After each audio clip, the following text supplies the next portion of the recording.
Nunca debí abrir esa trampilla en el suelo. Todo comenzó de manera inocente, o al menos eso es lo que me digo para no volverme loco recordándolo. Era un plomero común y corriente, uno de esos tipos que arreglan tuberías rotas y desagües atascados por un salario decente, aunque nadie envidie el trabajo. Mi padre me enseñó el oficio justo después de la secundaria, y con el tiempo ahorré lo suficiente para mudarme a un apartamento propio. Unos años más tarde decidí dar el salto y comprar una casa, atándome a una hipoteca como todo el mundo, pensando que al menos el dinero no se iría por el desagüe como el alquiler. La idea era encontrar compañeros de habitación que pagaran la mayor parte, pero soy una persona reservada. No es que disfrutara la soledad, pero nunca tuve muchos amigos en la infancia. La idea de extraños viviendo bajo mi techo me ponía los nervios de punta, como si invitara a fantasmas invisibles a merodear por los pasillos. Así que vivía solo en esa casa vieja, con habitaciones vacías que recogían polvo y ecos. Para llenar el vacío, leía. Eso es lo que haces cuando tienes 26 años y no tienes con quién salir. Te sumerges en libros, fingiendo que los personajes son tus amigos, que sus aventuras son las tuyas. Terminas uno y al darte cuenta de que sigues solo en tu sala iluminada por una lámpara solitaria, tomas el siguiente. Es como una adicción sutil, un bálsamo para el alma que nunca cura del todo la herida.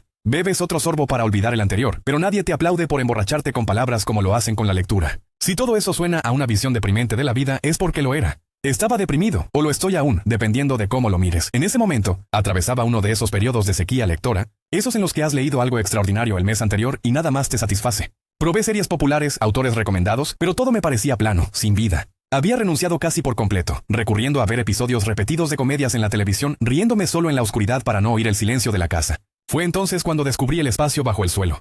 No era un sótano propiamente dicho, sino un hueco para gatear, oculto bajo la alfombra raída de una de las habitaciones de invitados. Estaba renovando el lugar, arrancando la moqueta vieja que olía a humedad y años olvidados, cuando vi la trampilla plana en el piso del armario. Un mango de latón oxidado, frío al tacto, como si hubiera estado esperando mi mano. Como cualquier dueño curioso de una casa nueva, la abrí y bajé, iluminando el espacio con la linterna de mi teléfono. El olor me golpeó de inmediato, podredumbre húmeda, moho espeso y un toque metálico afilado, como sangre vieja o metal corroído. ¿Tal vez un animal había muerto allí abajo? El techo era bajo, apenas 1,20 m de altura, obligándome a encorvarme como un animal herido mientras avanzaba a gatas. El aire era denso, pegajoso, y cada respiración parecía atraer partículas de polvo antiguo que se adherían a mis pulmones. El suelo era de tierra compacta, fría y desigual, con raíces finas asomando como venas expuestas. Sentí un escalofrío recorrer mi espalda, no solo por el frío, sino por una sensación inexplicable de ser observado, como si el hueco mismo tuviera ojos ocultos en las sombras. No había avanzado más de 3 metros cuando lo vi. Un montón de papeles en el suelo. No estaban en un sobre, ni atados con una goma, ni siquiera agrapados. Solo unas 20 hojas blancas, impecables, como si acabaran de salir de una impresora, aunque la alfombra de arriba llevaba años sin moverse. El pasadizo terminaba poco después en una pared de tierra sólida, así que tomé los papeles, salí gateando y cerré la trampilla con un clic que resonó en la habitación vacía. Al salir, noté que mis manos temblaban ligeramente, y el polvo del hueco se adhería a mi piel como una segunda capa, resistiéndose a ser sacudido. No les presté atención hasta esa noche. Había terminado de arrancar la alfombra, y la casa se sentía más vacía que nunca, los muros crujiendo con el viento nocturno como si se quejaran de mi presencia. Me senté en el sofá desgastado, con una taza de café frío al lado, y empecé a leer. Desde la primera línea me atrapó. Las palabras se enredaban en mi mente como enredaderas vivas, arrastrándome a un mundo que parecía más real que el mío. Cada sentencia era un gancho, cada párrafo una inmersión profunda. Era como si el relato respirara, pulsara con una vida propia, haciendo que mi existencia pareciera un borrador descolorido. Si seguía leyendo podía vivir de verdad, escapar del vacío que me rodeaba. Las descripciones eran tan vívidas que podía oler el bosque húmedo del que hablaba el protagonista, sentir el roce de las hojas contra mi piel, oír los susurros lejanos de criaturas invisibles en la trama. Pero al voltear la última página, el relato se cortaba a mitad de una frase. Busqué desesperadamente, volteando las hojas una y otra vez, convencido de que había perdido alguna. Leí todo de nuevo. Y otra vez y otra. No dormí esa noche. Mi mente daba vueltas, obsesionada con el final inexistente. Al amanecer, llamé al trabajo diciendo que estaba enfermo. Caminé por la casa como un fantasma. Intenté ver televisión, intenté leer otros libros, pero nada funcionaba. El relato incompleto me consumía, un itch constante en el cerebro que no podía rascar. Cada vez que cerraba los ojos, veía las palabras flotando en la oscuridad. Incompleta, burlándose de mí. 2 días después. No aguanté más. Pensé en enterrar los papeles en el jardín para que mi mente aceptara que se había terminado. Pero en lugar de eso, volví al espacio bajo el suelo. Bajé con la linterna, el olor ahora familiar pero no menos opresivo, y allí estaban, un nuevo montón de páginas frescas y blancas, continuando exactamente donde el anterior había dejado. Las devoré con un hambre salvaje, capítulo tras capítulo, subiendo y bajando del hueco como un adicto buscando su dosis. Llamé enfermo de nuevo, rechacé la visita de mi padre diciéndole que no quería contagiarlo. Leí durante horas, el mundo exterior desvaneciéndose, hasta que finalmente llegué al final. El fin. En ese momento, un alivio mezclado con vacío me invadió, como si hubiera cruzado un umbral invisible, y la casa pareció asentarse con un suspiro audible. Las vigas crujiendo en aprobación, bajé una vez más, esperando un epílogo, pero el espacio estaba vacío. El relato había terminado. Durante semanas busqué en internet pistas sobre el autor, pero nada apareció.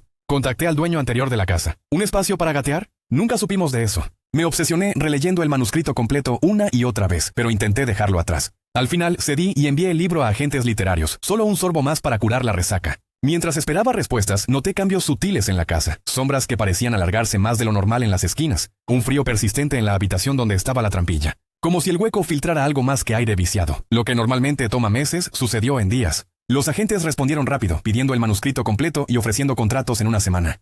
«Eres el mejor escritor que he firmado», dijo la agente que elegí. No la corregí. La publicación fue igual de veloz. Firmé con una gran editorial. El editing se hizo en días. «No cambiaría una palabra», dijo mi editor. «Eres increíble». No dije nada. Durante las reuniones virtuales sentía una presencia detrás de mí, como si alguien invisible leyera por encima de mi hombro. Aprobando cada paso, sabía que el libro era diferente. No solo por cómo apareció, sino por lo que me hacía. Era cautivador como ver a un gatito ciego acercándose a un precipicio. Una vez que miras, no puedes apartar la vista. Se convirtió en bestseller, ganó premios, recuperé el adelanto en semanas. Me invitaron a shows y convenciones, pero rechacé todo. «No te acostumbres», me dije. «Fue solo un libro, ni siquiera era tuyo». Sin embargo, las noches se volvieron inquietas. Soñaba con el hueco, con páginas que se multiplicaban solas en la oscuridad, susurrando mi nombre. El dinero fluía, pero no dejé mi trabajo de plomero. Pensé que todo se calmaría, que volvería a la normalidad. Pero una noche de insomnio, después de mirar el techo durante horas, bajé de nuevo. Las nuevas páginas estaban allí, como si el hueco supiera que había publicado el anterior. Las leí toda la noche, visitando el espacio 10 veces hasta terminar el nuevo libro. Al día siguiente, renuncié a mi trabajo. Esta vez, el relato era aún más intenso. Personajes que parecían salir de las páginas. Emociones que se filtraban en mi realidad, haciendo que mis recuerdos se entretejieran con la ficción. Así empezó mi nueva vida. Cada 6 a 8 meses, enviaba un manuscrito nuevo, bajando al hueco para recolectar las páginas. Cada lanzamiento me ponía en la cima de las listas. El dinero se acumulaba. No compré una casa nueva. Tenía que quedarme allí. Por mi carrera, me decía. Pero sabía que era por los libros. Los releía constantly, eran mi todo. Intenté resistirme, ver cuánto aguantaba sin tocarlos. Un día, 2, 3. Al tercero, las manos sudaban, el estómago se retorcía. Dejé de luchar. Dejé otros libros. Parecían planos comparados con estos, como sombras de una realidad vibrante. Empecé a notar que la casa respondía a mi adicción. Puertas que se cerraban solas. Luces que parpadeaban cuando me acercaba a la trampilla. Como si me animara a bajar, me consolaba pensando que solo me afectaba a mí. Podía desvanecerme en ellos sin dañar a nadie. Nadie me importaba excepto mi padre, y no lastimaba a otros. Lo creí hasta mi primer firma de libros. Mi agente y editor me presionaron durante años. Lo hice en uno de mis periodos de recuperación, cuando intentaba dejar de leer. La librería se llenó, cientos vinieron, rechazando a más en la puerta. Hice una lectura viendo la anticipación en sus rostros. La línea para firmas era interminable. «Tus libros son mis favoritos», dijo una mujer, sus ojos vidriosos como si no hubiera dormido en días. «Estos me metieron en la lectura», dijo otro, aferrando el libro con manos temblorosas. «Solo leo estos ahora. Me alegra», dije riendo, pero el hombre no sonreía. «Yo no», dijo y se fue, dejando un eco de desesperación en el aire. Entonces lo noté. El temblor en los ojos, cómo aferraban los libros como náufragos a un salvavidas, pero con desesperación. «¿Qué más lees?», pregunté a una adolescente y su padre. «Nada, ¿para qué?», respondió ella, su voz monótona, como si el mundo real hubiera perdido todo color. A otra con un ejemplar desgastado. «¿Cuántas veces lo has leído?».